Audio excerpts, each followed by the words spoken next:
Okay, on the road to OnlyCans. It's kind of a cool event that's not a whole lot of them out there. It's a hearing safe event. Allegedly. Well, yeah, there were some Sandman cans last year that were kind of loud. Anyway, so it's no brake suppressors, no K cans. It's got to be completely hearing safe, and it's kind of cool. I don't know of a whole lot of matches that do it just like this. It's kind of a unique thing. They didn't want Alan made a post yesterday talking about it, the inception of it, where they didn't like that everyone's using 30-pound rifles and muzzle brakes and a barricade princess, what a lot of people call it. And so he wanted to get rid of any muzzle device that aided the shooter, but also let's have a fun match and make it completely hearing safe. Alan said last year one of the big attributes of this match is to be kid friendly, and there's a lot of kids. Maybe not this week because there's a lot of rain, but last year there's a lot of kids running around because you don't have to police them with earmuffs the whole time. That kind of, I don't know. That's why I bring my daughter all the rimfire matches so she can get out there and hang out with daddy and I have to worry about that. But so I've done this before. I've been traveling around and competing a lot. Caleb has done that a lot too, but this is your first PRS match. Yeah, this is my first PRS match. I've done a lot of USPSA, a lot of two-gun, a lot of running gun stuff. So yes, I'm a gas gunner. I am running a gas gun this weekend. We'll talk a lot more about that later. But I'm excited. It's my, first time getting my feet wet in an actual sanctioned PRS match. I've shot gas gun 500 out of the different range and stuff like that. But we're gonna push it to 1200 this weekend. Yeah. Is this your first time with that distance? 1200, yes. I've pushed the 5.56 to 1,000. Woo. So I know it's possible. But I'm not shooting 5.56 this time. No, but someone in our squad is shooting 2.23 out of a bolt gun. Yeah, they got to be hot. Got to be hot. Oh, I'm pretty sure that's going to be DJ loading it. And if it's a DJ load, it's going to be leaving the K stamp against the bolt head. It's going to be a spicy one. Okay, so I guess let's go over goals. So Caleb, your first PRS match, what do you expect or what do you intend to accomplish this match? Just have fun. Learn what I can learn, and see what, not just my platform that I'm running, but see what I'm capable of. See what my, I brought a notepad to take notes on how to do between stages, or maybe stuff that worked well, stuff that didn't work well. So it's just, I'm treating this as a learning experience. Cool. That's good. Mine last year, the ultimate goal is to not suck, because last year I sucked. I borrowed a rifle, and please, it's going to sound like an excuse because it kind of is. I borrowed a rifle that was set up for a muzzle brake, and we threw a can on it. It balanced okay. It didn't fit me real good. There wasn't a whole lot of adjustments as far as like comb height or recoil pad height adjustment, stuff like that. It kind of beat me up all weekend. And it made me mad enough. It was a cool gun, but it made me mad enough that I spent a lot of money and a lot of time building kind of a dedicated rifle for this specific match. Is this that rifle's first time out, match-wise? Yeah. Cool. Yeah. No, I went out and I sped the barrel up. I'm shooting Dasher. There's not really a low developed for it, but I did a little bit. But this will be its first debut at a match. But it's set up exactly like my rimfire. It's the same chassis, the same degree bolt throw. It should be pretty native, pretty natural to me. And I think that's one thing a lot of people make the mistake of doing, is trying to do something too different. Like, I come from running a gas gun. I set this one up the same way all of my other rifles are set up, except for the trigger. Trigger's a little wild. We'll talk yeah, that more trigger's about wild. I adjusted it. It's up as high as it'll go. Okay. But it's just trying to find a point to where your platform enough to where it's not an issue. Running the gun itself shouldn't be a problem. Just that way we can focus on everything else. Okay. Yeah, so I guess my goals, last year I was in like the deep 70s, and I think there was like 120 something competitors there. And that really kind of ate me up, because I was, at that point, I was still doing pretty heavy on the competition stuff. but rimfire. So this year I wanted to show up with, hand-loaded ammo rifle that I built that I've had a lot of time with that I can actually true and do development with. This year my focus is going to be on recoil control. So coming from the rimfire world, there's not really any recoil at all. So I know I'm just going to be real sloppy with it. So that's something I want to keep in the forefront while I'm out here, is getting a squared up position behind the rifle, getting good natural point of aim when I drop my rifle on a bag, and then watching impacts. That's been something I've been focusing on in competition in general. Is a lot of times guys hit the trigger, hope and pray, and before, I don't know, they don't even look at the target. They don't know if they hit it or not. They will listen to the RO to see if they see hit or miss. They're already on the next target. Right. So something I've been doing recently is really just slowing down. I'd rather drop a point. If it's a 10 round group, I'd rather time out, not hit the 10th target, but see all of my other impacts or misses and see which way the plate rocks. So recoil is what I'm after. And this is kind of a cool match to do that at, because there's no muzzle brakes. The muzzle devices aren't there to help you at all. Yeah. Mine will be definitely interesting. What does your gun weigh? We didn't even weigh it. I don't know. No. Somebody's got a scale down here. We'll put it on. But I think she's got to be... That big Valdata on it. She's got to be every bit of 15, 16 pounds right now. That's light. Maybe more. Maybe more. I mean, it's not... Yeah, it's light for a PRS gun. Yeah. So, gun that I got, I'm not a fan of making stuff intentionally heavy for the sake of being heavy. Guys do that for like recoil control and stuff. So my gun does have a 26-inch, not nearly a truck axle, but it's a beefy barrel, but I've got no forward weights on it. And mine's coming out to 22 pounds with an empty magazine.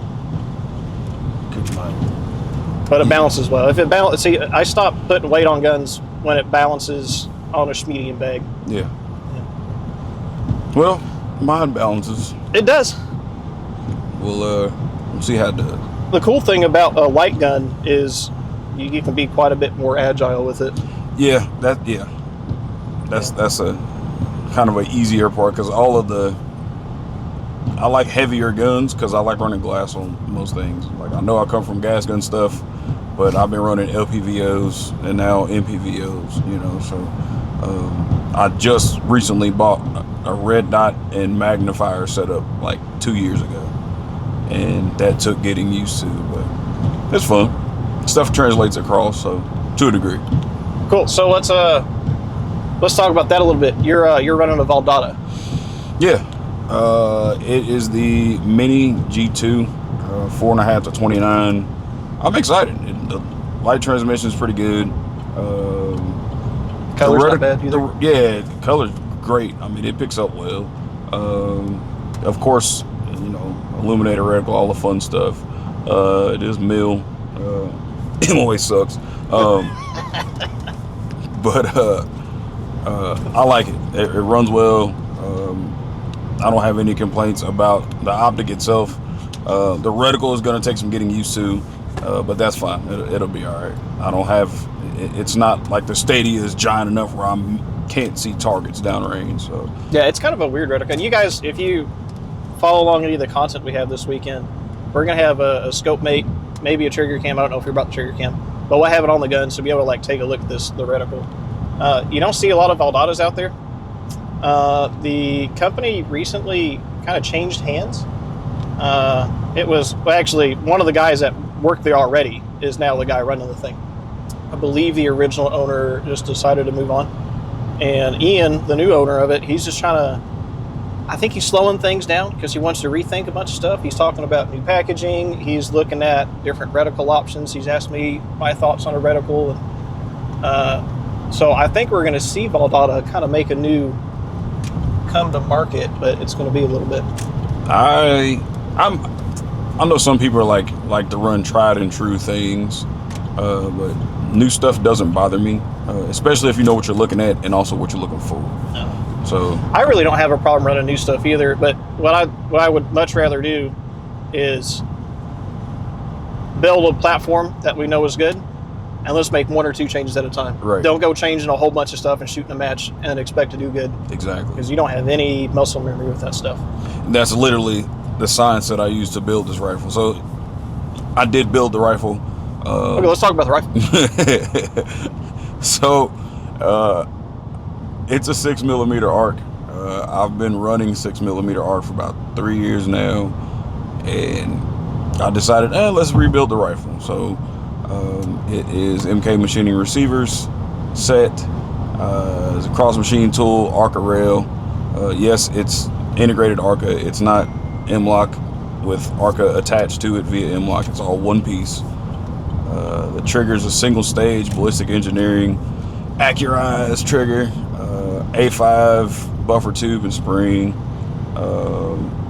H2. So I'm running a flow through can, and I was really concerned about how well it will work because I need gas. I need some enough gas to get the gun to cycle reliably. So I didn't want to put too heavy of a buffer in it to try to soak up the recoil. I still needed to keep reliability and function. So we put a lighter buffer weight in it, and I think it'll be fine. Talking about that real quick, I just showed a little shot of the can that we got here. Caleb is running a MK Machining prototype can. We're not expecting it to do awesome. This is an R&D opportunity for us. So if it R&D on steroids. Yeah, we're gonna put it to a 3-day match. Use your turn signal there, buddy. It's a dump truck. He don't need no turn signal. No. So yeah, so Caleb's running one of our prototype suppressors. We're not going to talk much about it other than it is a flow through. Flow throughs are something that we're working on to take advantage of our cool DMLS 3D printing technology. Now, because suppressors are all the rage right now, are we saying it's like actual flow through, or is it like reduced back pressure? Because there's a difference. Oh, this is flow through. Okay. Yeah, I've seen the internals, and flow through cans have the reputation of being loud. Mm-hmm. Right. Reduced back pressure, where it's vented per se, will be a little quieter. You know, you help the gas gun people. A lot less gas in the face. Yeah. And the gun is going to track a little bit flatter as well. So this will be my first time running a flow through because I'm old school. I like sealed units, traditional baffled cans, because I like quiet guns. So yep, we'll see how it does. I'm a civilized shooter as well. If it's a loud gun, it gets a suppressor. Yeah. But so I was planning on running our other can, but again, it's a flow through because we're utilizing the tech that we have. That's really cool. But Alan over at Full Circle made a call that bolt guns aren't allowed to run flow throughs. So we rapidly prototyped and machined out a can, and then 2 days before it got threaded or something, it was really quick. It said I couldn't do it. So that sucks. It's okay. We'll still put some rounds through it. Yeah, fuck off, Alan. Well, we'll at least, zero bay or side stage stuff, or just, if we can catch a hot line somewhere. I don't have a lot of extra ammo. Well, I don't know. We'll see what happens. I brought not a lot of extra, but I brought enough to play with. Well, I brought enough ammo for both days' course of fire, and then hopefully enough to get water lined out to 1,000 to true my ballistic calculator.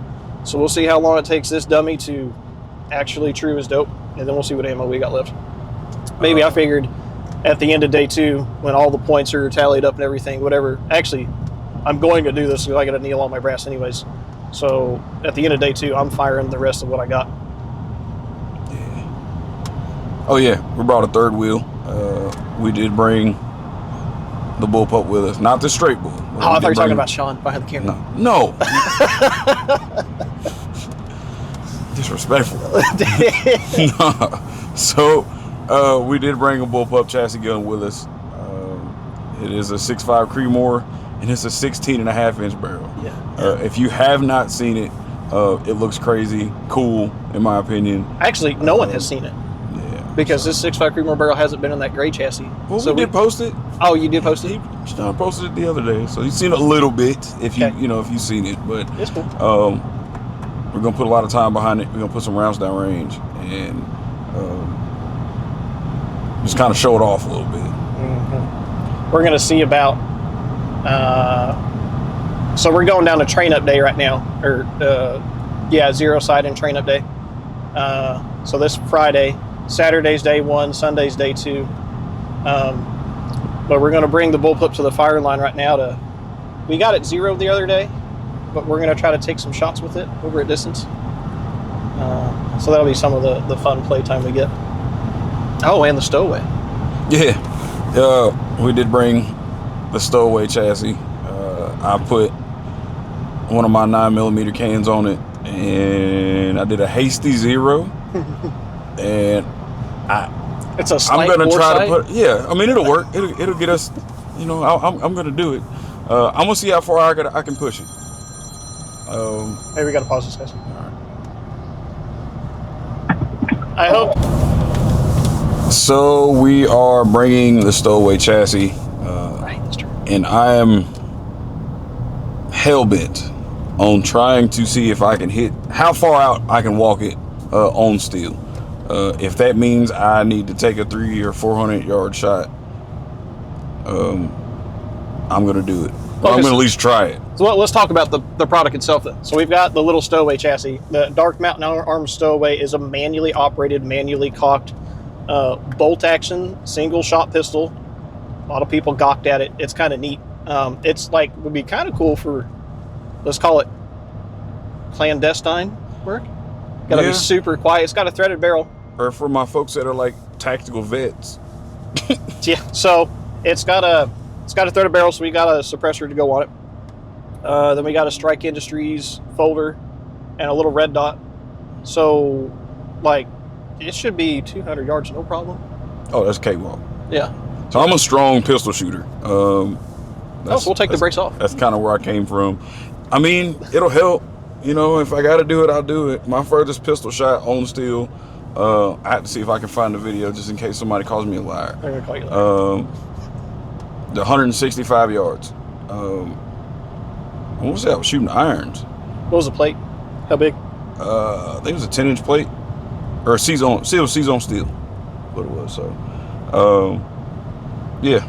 It was my first time shooting a P320 when I did that. Insert P320 joke in there. My brain was going. It was not my gun. Not yet. I do have a 320 and I'm not scared of them, but that's neither here nor there. Yeah. But yeah, we'll see how far we can walk it out and just have some fun with it. I haven't shot one yet. Done enough wrenching on it and playing with one, so and building them out for customers and stuff. Yeah, Caleb's the one that's putting all those together. Yeah, if you have a stowaway chassis from us, I'd more than likely build it. I put together the first 4 or 5 to show the guys how to do it. Yeah, and shout out to Canada. Yeah. We got There's a whole lot of them floating around Canada. So we've just got whenever that happened, Canada just recently changed a lot of their firearm laws, and it turns out that this manually cocked bolt action single shot pistol might be one of the coolest legal rifles in Canada right now. Yeah. And we happen to release our chassis around the same time. So we've got a wholesaler. I do a lot of the dealer rep stuff at MKM, and someone contacted me and they said they want a whole pile of them. So we are just about to wrap up that order. They're done. They're done. Okay. They're out. Well, almost out. But yeah. So yeah, Canada customers here soon. Go to Marstar is our wholesaler right now. I don't think they have them just yet because we shipped them this week. Should be going out this week. Cool. Cool.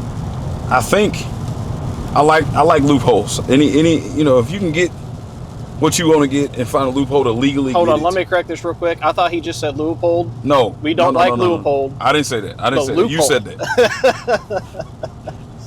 Loophole. Loophole. Right? But yeah, I'm looking forward to a fun weekend. I think if the rain can kind of hold off, I mean, today's probably going to be a little muddy.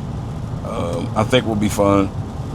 Regardless, I'm going to play. I brought extra clothes, and the clothes that I brought dry fast. I'm not going to wear a rain suit like Tony and be sweating and gross all weekend. I don't know if I'm going to wear it, but I've got it with me. I know.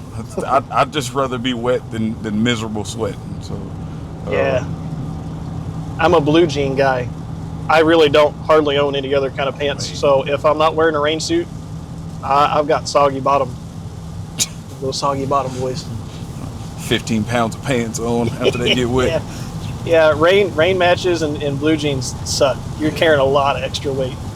A lot of chafing going on. Yeah, see, this don't sound like a good time. I like regular cheapo hunting pants or, hiking pants. These aren't cheap. I got these. These are actually my favorite style of pants. They're a 511. No. These are tactical distributors. These are nice because they breathe in all the places that you want them to breathe. And they stretch and flex and, do all the stuff that you want to be able to do during a match. Because, blue jeans sucks when you're trying to, get stable on some weird position, especially being tall, right? So, we'll see this weekend, but I've shot a lot of courses of fire where it's like somebody short definitely designed this stage. Sometimes, if you got a good match director, sometimes that's part of the consideration. What? Uncomfortable props. Yeah. We're going to see a lot of cool props this weekend. Yeah, I'm excited. I'm kind of anticipating a blind stage. What do you mean? Like we don't see props or anything beforehand. It's just, we may know targets, but set up things as you want to set up. At Gadsden, you'll pretty much see all the targets. The Missouri Mile, there's so much distance between stage to stage, and the stage that's next to you might not even be the one that we might be skipping that one. So both of these ranges have like dug-in permanent props, and they have a lot of props that aren't permanent too. They'll be moving stuff around. No, yeah. So I did this match last year. I got some buddies of mine from the Misfits Media podcast. They said I had to do it. They put a gun in my hands. All I had to do was buy ammo, and I made Tyler buy me the ammo. Thanks, Tyler. So we went out there. I've been to Gadsden before. It's my home PRS range for rimfire. So I know all the match directors and a lot of the dudes, the range owners. The Missouri Mile was new to me. That range is completely cool. It's one of the only mile-long ranges in Missouri. It's kind of by appointment because they have to shut down part of the range. They got to shoot over something, I believe, to get to the mile. But even if the mile's not open, they still have 1,200 yards and quite the array of props to go out of. Actually, I know a lot of guys that they got memberships there and at Gadsden also just to do routine, regular practice on load development and whatever else. Yeah, it's crazy. So day one, tomorrow, we got to be up. We got to be at the range 8:30 sharp. If we're not there at 8:30, we don't get a shoot all weekend. We got to be there for the safety brief. Alan's pretty firm about that. Course of fire should be done, I think, around 3 tomorrow.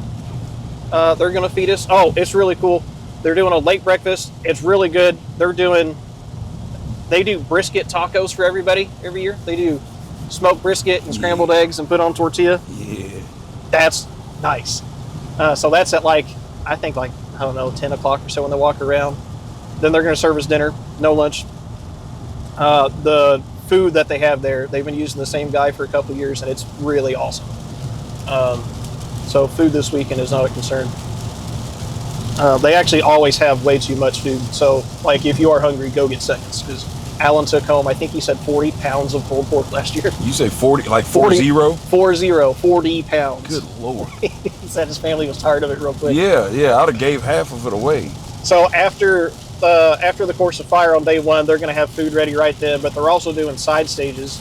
AB Suppressors has always been the title sponsor for a long time. They always have a really cool side stage. Last year, they had a dueling KYL rack with, I don't remember what it was. It was a bolt-action rifle with an 18-inch barrel, carbon fiber barrel, and their suppressors, Raptor? I don't remember which suppressor they have on it. but it was 2 identical rifles with dual-bolt optics on it, and I think they had a 300-yard KYL rack.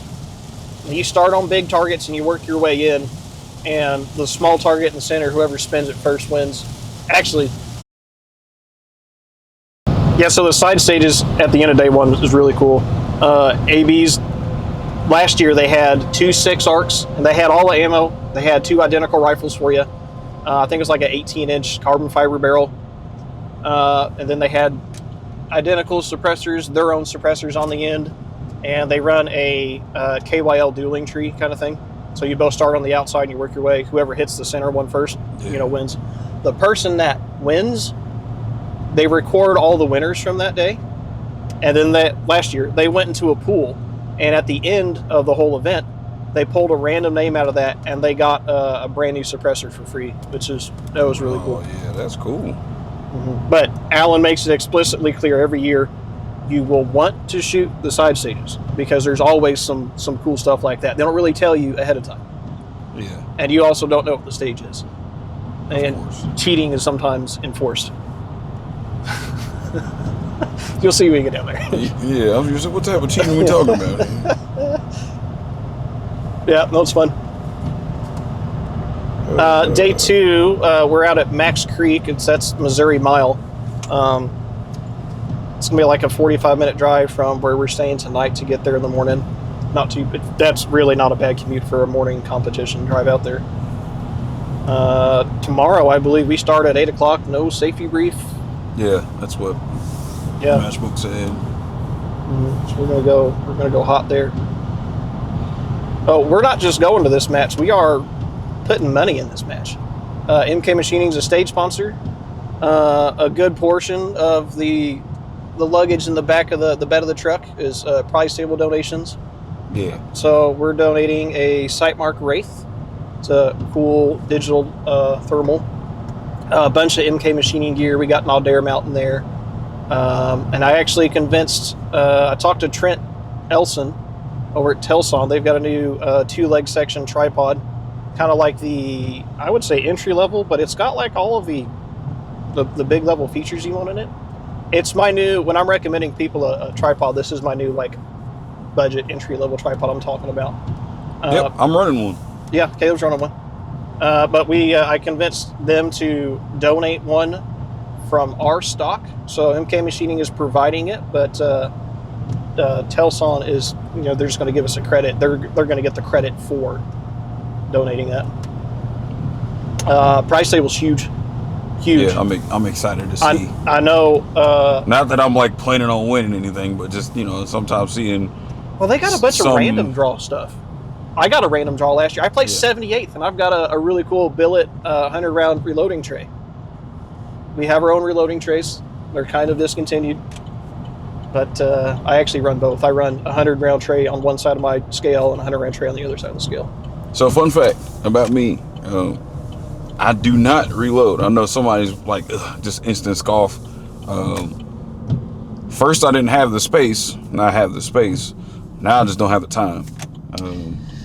Well, and if you talk about it, I don't keep up with it too much, but I had a buddy who's really just ate up with this PRS shit.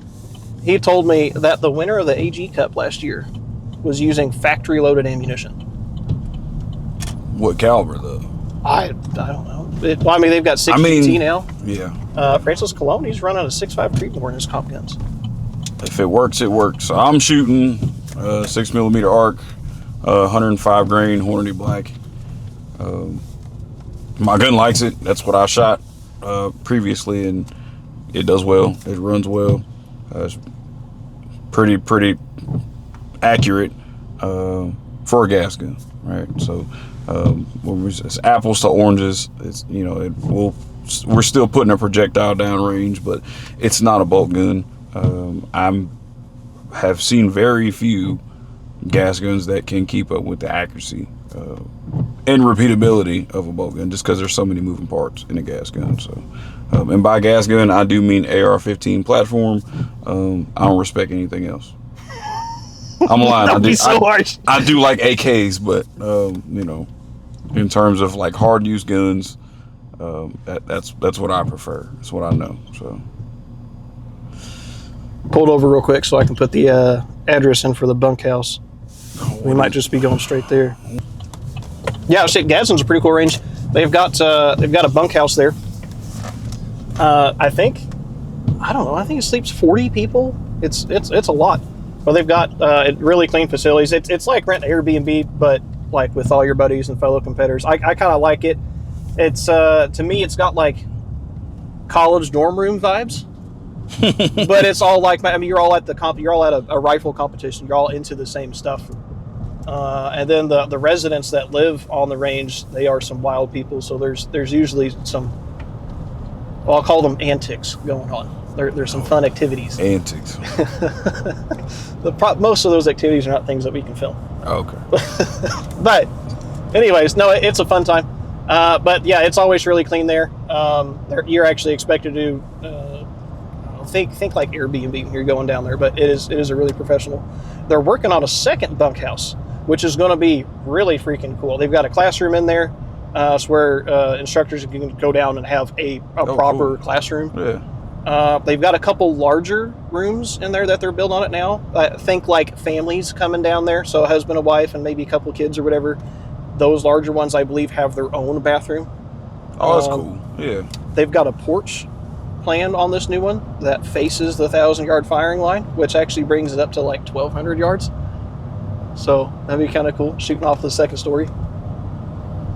No, the range is really cool.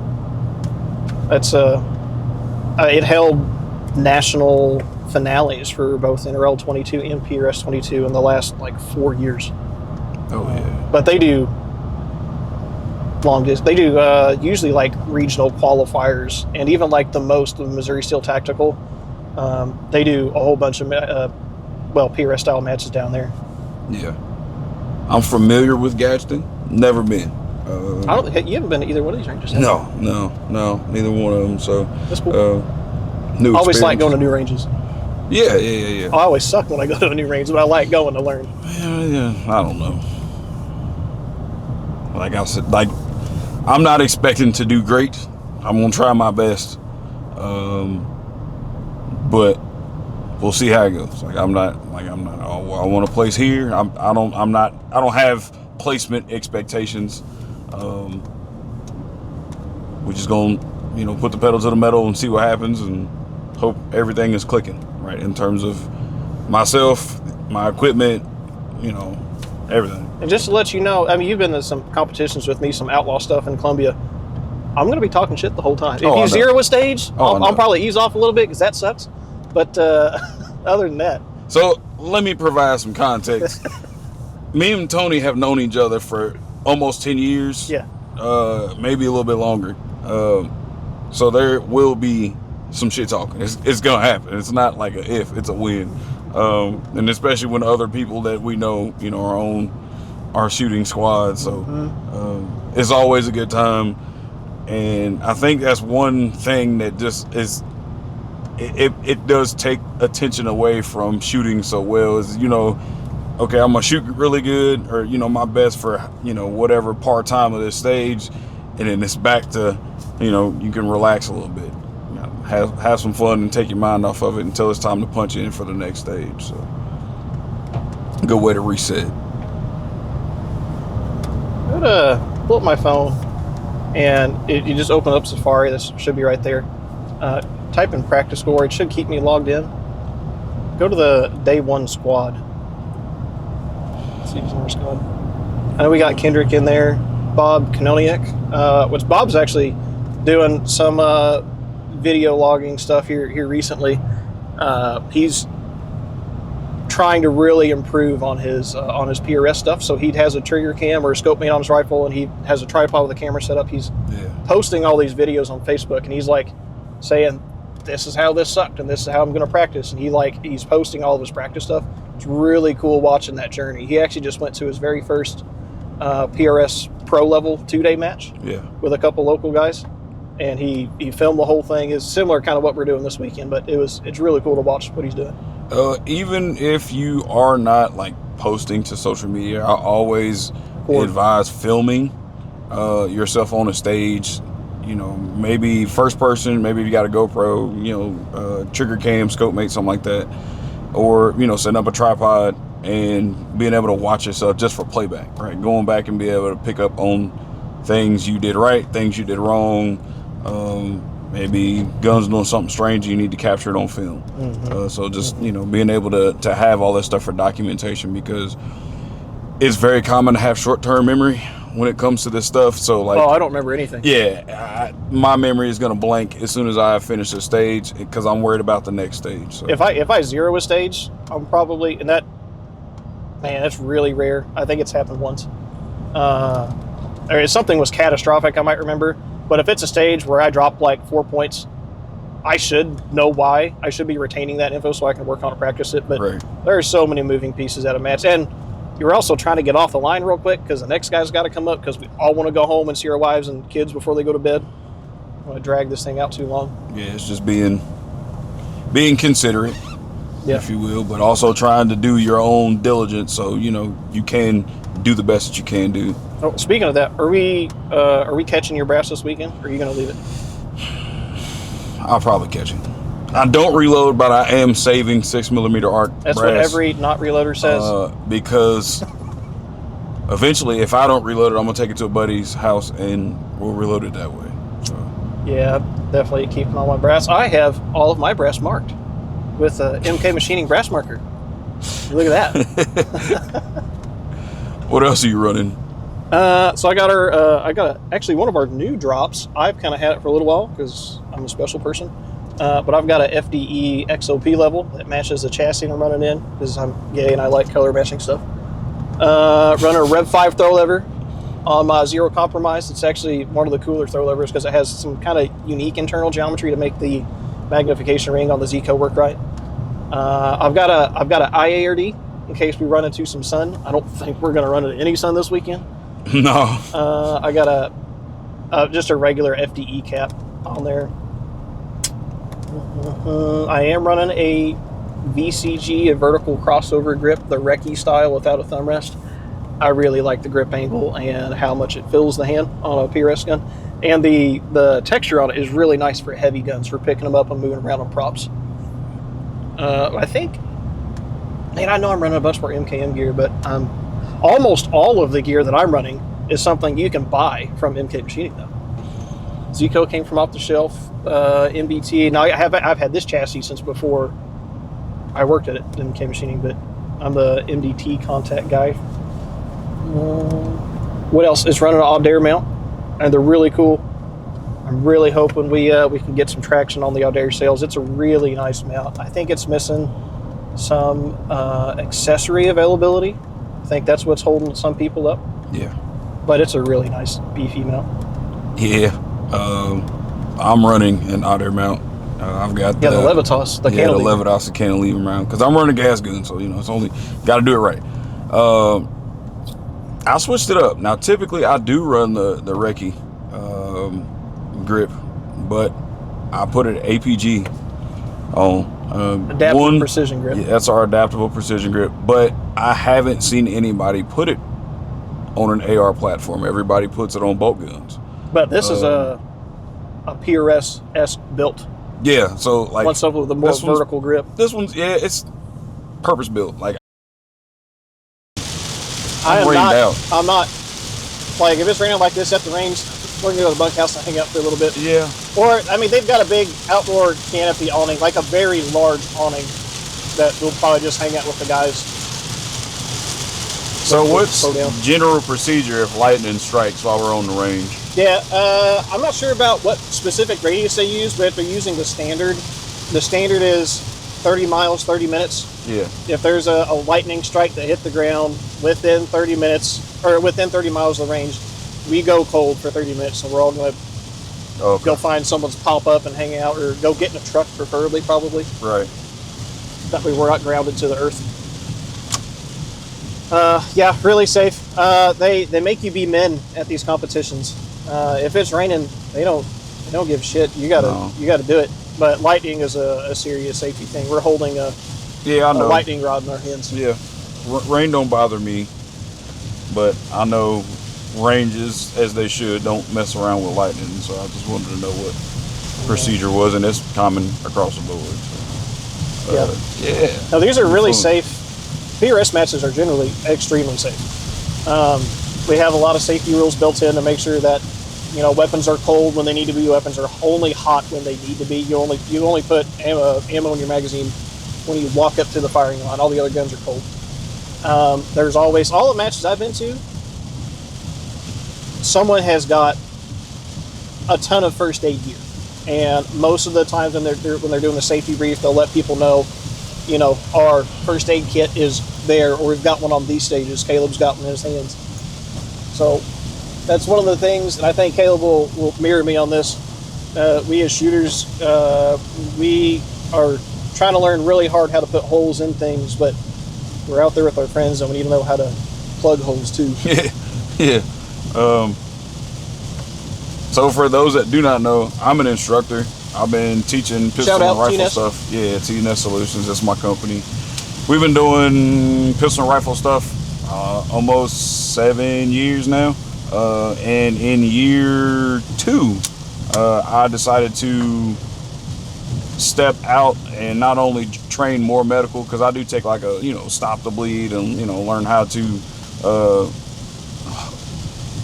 patch somebody up until an ambulance arrives as best I can, and then I learned how to teach other people medical stuff. So I did a stop the bleed instructor course, and then a good buddy of mine, shout out to Brandon, he's an EMT back home, he comes and teaches my stop the bleed stuff too. So it's nice having somebody who knows more than me, because he does it all the time. Professional. Yes. And he has literally plugged holes, gunshot wounds, stuff like that. But yes, it's something that you will likely use way more often than a firearm, medical training in terms of. Far more often you'll be required to use it. Yeah. We shoot guns a whole lot. Yeah. But we are rarely required to shoot a gun in a defensive situation. Right. And I think, you get a lot of people who feel however they feel about firearms, but if you don't want to learn the sword, at least learn the shield. Right? It's kind of my opinion on it, right? Yeah, that's a good analogy. But yeah, should be fun. We brought snacks. I'm really bad on like match weekends or like weekends where I'm just outside either teaching or, competing or whatever, about getting dehydrated, not drinking enough. So I will literally try to make a point to eat. So if you see me on camera snacking a bunch or drinking all the time, that's why. If I'm off camera, I'm probably in a porta potty or on a tree somewhere, just because I'm trying to keep myself 100%. Oh, it's real easy to get dehydrated at a match. And I'm a big water fiend. When I'm at these matches, I absolutely don't go 2 stages without having a whole 17-ounce bottle of water. I'm usually crushing 3/4 of a bottle at a stage, and drink a little bit a couple minutes before I shoot, and I usually kill the bottle right after I get done shooting. Because you're out here standing all day. We're not really doing hard work, but it is easy to get dehydrated out there. It's the sun. You're just staring at the sun all day. Yeah. Not this weekend, but in my range pack, my Everly stock, I probably have 12 electrolyte packets. And if I feel myself getting down, even though I'm drinking a lot of water, I'll put one of those in there and get me through. That's one thing a lot of people don't take into consideration before they go shoot a match, is like preparing your body for what you're about to put it through. Whenever we go compete, wherever we go ruck or train, whatever we're doing, like 3 days out, I'm eating good. Like I usually eat pretty good anyway, but I make a point to eat better. I'm hydrating, I'm doing all the stuff, taking all the vitamins and doing everything I can so my body wants for nothing right before I put it through the hell that I'm getting ready to put it through. Which ain't gonna be much, right? PRS is not that's a lot USPSA, yeah, or like outlaw running gun stuff, which is if you're unfamiliar with what that is, the ones that I prefer to do are a 5-kilometer run, 2-gun rifle and pistol, and you have to carry all your equipment on you the entire time. So I'm making my way through, trail. It ain't a road run, through rough trail with up to about 40 pounds of gear.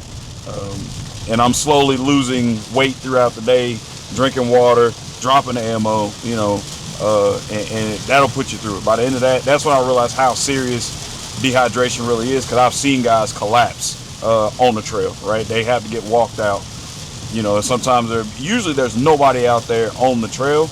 We'll just keep track of, you know, are usually like 5 to 10 minutes behind the next person in front of you. So if I see somebody hunched over or on a knee or, you know, obviously not doing well, hey man, I'll walk you back to the next stage, and then they'll usually send a side by side to come pick you up. So take care of your body as best you can. One is, and another one is kind of mental degradation too. So like you dehydrated, you start moving sluggish, but you also won't be able to think as clear as you should. Oh man, before I really had this muscle worked out, and I'm not saying I'm in awesome shape because I'm not, but like going to a lot of matches, my wife would know on Saturday evening when I came home, I wasn't worth a shit. She didn't ask me to do nothing because I was mentally drained and physically drained. I've been doing it enough now and a lot of driving and stuff that I've kind of worked that muscle a little bit, but I don't plan much for after my matches. But yeah, it really takes it out of you. Especially, I think a lot of PRS that's going to be interesting for Caleb is the mind game. Yeah.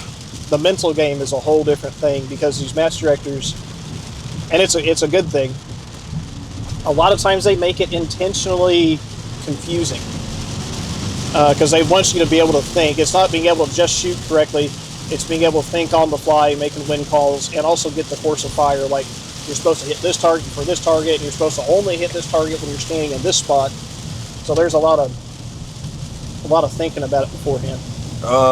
Another way that I'm going to try to beat that and to make it easy on myself, because once I get shooting, it's like, okay, these targets, okay, good, send it, right? Thinking my way through stages is something that sometimes I'm great at, sometimes I'm not so great.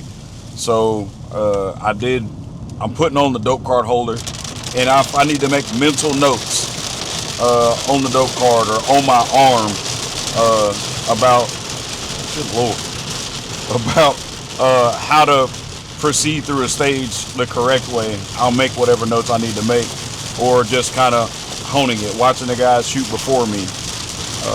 So just, you know, checking all the boxes as best I can, so that I don't.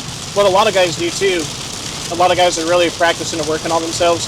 Most people, they'll write their score for the stage on the matchbook. There's room on the matchbook to, like, I got an 8 on this stage. The guys that's really working hard, before the information has left their brain, they get back there, they make the rifle safe, put it on the firing line, they come back to their tripod, and then they are writing down what went good on that stage, what went bad on that stage, and then They get home. If you don't have video footage of it, you go back home and you look at all your notes and like, oh, most of the stages that I dropped points on today is because I was building a bad position, or I should have corrected something else. And the cool thing about this matchbook, and usually most matchbooks will give you enough real estate on the stage page, right? So if you got, you know, like the paragraph or what it is, sometimes you might get a target layout depending on the match, and you'll write stuff in. If you want to write your dope for the stage, or write, you know, how you want to approach it, or XYZ. In mine, what I'm going to do, if I don't write it in my actual notepad, I may actually write in the matchbook about, you know, my performance, what I did well, ranges where I'm having issues, maybe certain sizes of targets where I'm having issues, stuff like that. So, talking about course of fire and stuff, that was something that I started working. Well, it was one of the first things I worked on. The first couple of months, I was just out there, and I wouldn't work on anything because I was trying to work on everything. And that's really hard to do, but it's kind of what you do when you first start out, because you're bad at all of it. But one of the first things I focused on was my mental game. I just got tired of shooting the wrong target or being out of position, just dropping points. I would have hit the targets, but they wouldn't count for anything because I did it incorrectly. Right. So my big focus, and we're talking for months, it was like my only focus when I was out of the match, was not making mental errors. And I actually went like, it was like almost 6 months without making a mental error. I still dropped a bunch of points. I'm still a mid-pack shooter, but I went a long time and I was really happy with that. And one thing that I have noticed, it doesn't work for everybody, but for me, I make sure I have the course of fire memorized before I shoot. And I'm not talking about memorizing the entire matchbook the day that it's published. I'm talking about we get to the stage. Most of my time is memorizing where the targets are and the order position. The only thing I have wrote down on my dope card is my dope. A lot of people that go through and they'll have, I used to do this, a mile-long list of shoot this target first and then dial, shoot this target, and you have to be in this position and stuff. Sometimes I'll write my dope in 2 different colors to remind me to switch the position, or if there's like a mandatory mag change or something, that'll give me a clue that, oh, I've got to do something right here. But I know the stage before I'm getting up there.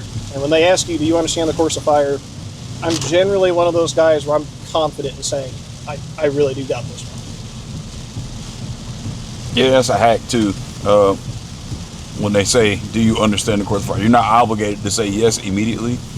No, you're not. I mean, that's literally a question they're asking you. Right. And that's you can stop all of it right there. You're allowed to, I don't know if there's a time limit on that. I don't generally run into it. But ask questions. If you don't know, don't freaking shoot it. Yeah. And I think that could be a part of it, is somebody just jumping into it. Maybe they feel pressured and don't feel like they, don't want to hold up the squad. Dude, your first match is tough. Yeah. Even just understanding the language on the course of fire, you really got to be a social person your first time, and try to see who's making points and good impacts out there. Get friendly with them. Everyone is going to help you. I have very rarely ran into someone who will tell you no or is like completely unwilling to help. I don't know how many times I bring a rifle to a match that someone's rifle goes down. Like, here's all my ammo. Here's my rifle. You keep having fun the rest of the day. I think that's very important, man. I did that my first gas gun match. It was like a DMR style match. And funny enough, the entire squad that I shot with, everybody was top 5 shooters that day. So I was very, very honest when I got there, because I'm watching the guys set up. I'm watching everybody's process. And I had been shooting USPSA before, and there's certain indicators you see with experienced folks. You know what I mean? They get to a stage, they immediately start walking around, ranging stuff, checking angles, checking props, everything. And it's really easy to see who's done it for a while versus who's new and just gets there and just kind of stands around. So I'm kind of watching everybody, and one guy introduced himself like, "Hey man, I'm Caleb. This is my first time doing anything like this.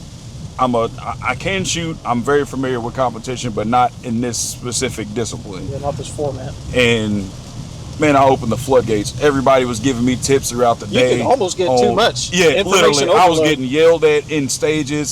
Switch your knee. Like, it was just, it was cool. Or get off a stage and one guy's like, "Hey man, when you transition to here, make sure you do this, or make sure you confirming it was cool just to get a lot of help and a lot of love. And I don't know these guys from Adam, but if you come in humble and come in approachable, then usually everyone will reciprocate. Yeah. If you come in there wanting to learn, man, the rain's bad when those cows are standing under the trees. Yeah, this is my last match before I go to the NRL 22 Championship. Where is that? That's Carbon Hill, Alabama. That'll be fun. That's going to be real fun. It's going to be humid, hot. Oh, man. Well, so my wife is looking at the 14-day forecast.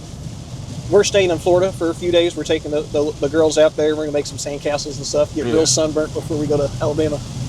And she says it's going to rain the whole weekend. That's either going to be really, really fun or miserable.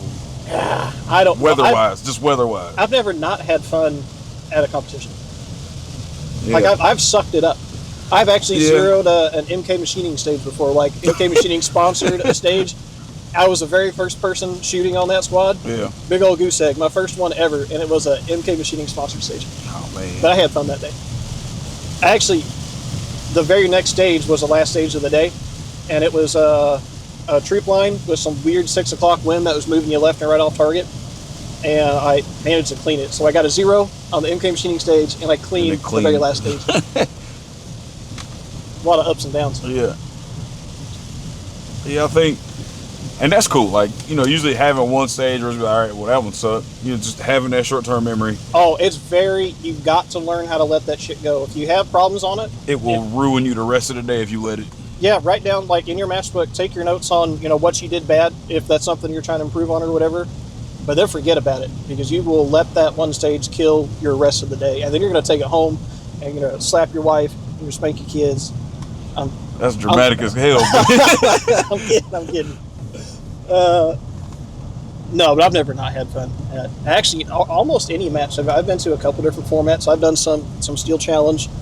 I've been to a couple things. I'm blanking on them now, but it's all fun. PRS is my game, but eventually I'm gonna drag him out to a USPSA match. Yeah, I need to go to USPSA match. or we'll shoot like a 2-gun match. Caleb and I are doing. We have planned on. We need to work on this a little more. We're doing Generation 3-gun. It's actually at Gadsden. That's a 3-day long 3-gun. I'm gonna be doing 2-gun because shotguns are gay. I like shotguns, but I'd rather run 2-gun. I don't have a shotgun that I'm willing to purchase that'd be suitable for a 3-gun match. Well, there's a lot of money in shotguns, and there's a lot of to make 3-gun work and to be competitive. There's a lot of real finicky stuff, and shotguns are kind of expensive. Well, it's that, but like everybody's good at pistol, everybody's good at rifle, so the shotgun is like the equalizer. Yeah. With that, that's what I've learned just kind of watching that particular sport. But yeah, so that's something kind of new. Gadsden has been doing Gen 3 is what they call it. It's actually kind of a cool thing. It's promoting the next generation of 3-gunners, the next generation of shooters. All the kids shoot for free. Like, they want it to be a kid-focused competition.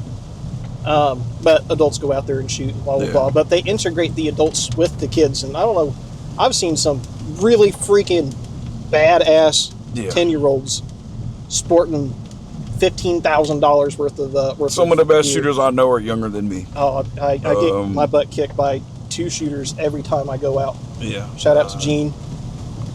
Yeah, I got to see him shoot for the first time at the last local match, and super cool kid. He went out to a hell of a performer. He went out to so USPRA is holding qualifiers right now.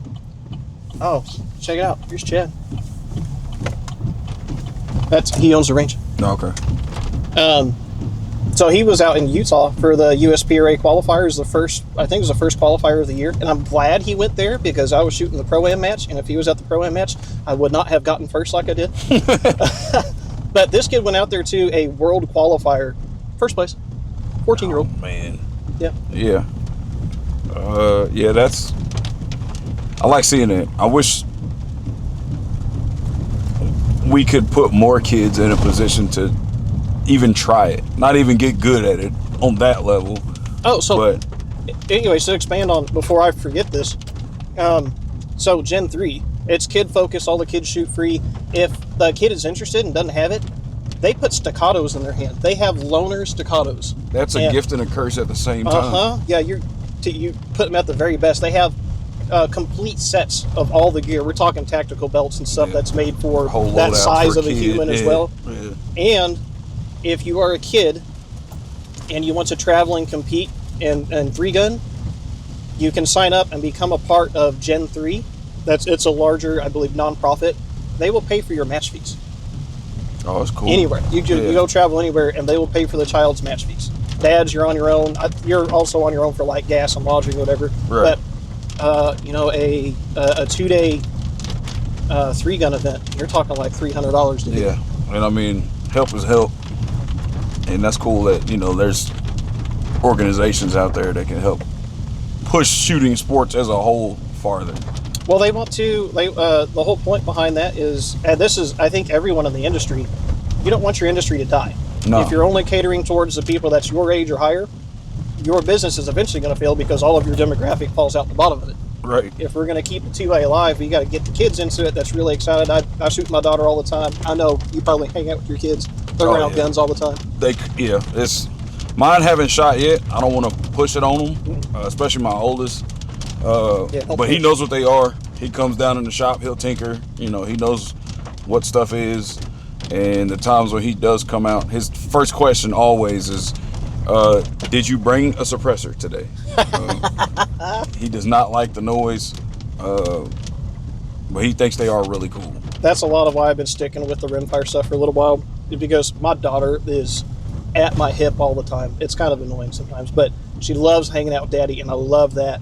That means she comes to most of my competitions with me. Yep. And I want to be hearing safe around her. And also, yeah, Caleb's right. The loud can almost really turn kids off on a lot of that. Well, like, think of a lot of people's first shooting experience. Pawpaw handed them a deer rifle, you know, that they didn't have no business shooting. They don't know anything about anything, and they go bang, and it's just trauma, you know, at a young age. So they either never touch guns again, or they're really, really apprehensive about it. And, like, I have to unpack that with students all the time. You know, or they used to watching movies, and, you know, they think a handgun is going to hit them in the forehead or fly out over you, and it's not that bad. No, it's very important. We see this all the time with first-time shooters. You just get an asshole husband or boyfriend, and they put a Smith & Wesson 500 and they think it's in funny. His girlfriend's hands who's never shot before, and then she doesn't ever want to shoot again because her hands hurt, she dropped the gun, you know, all sorts of stuff. Yeah, and so, they think it's funny, and it's just, you know, and they never want to do it again. And you've potentially ruined that person, you know, in terms of how they feel about firearms. So, do it right, do it smart, lead people into it, let them have their fun with, even if it means getting a 22 out, you know, or whatever. Well, and I don't mean like just a 22, you know. I think that's a good closing point. We're rolling up on the bunkhouse right now. Yeah, get more people into it. Do it fun, do it safe, do it quiet, buy a suppressor. Yeah, suppressors are cheap right now too, so that you know, the dividend part of it is out the window now. Cool.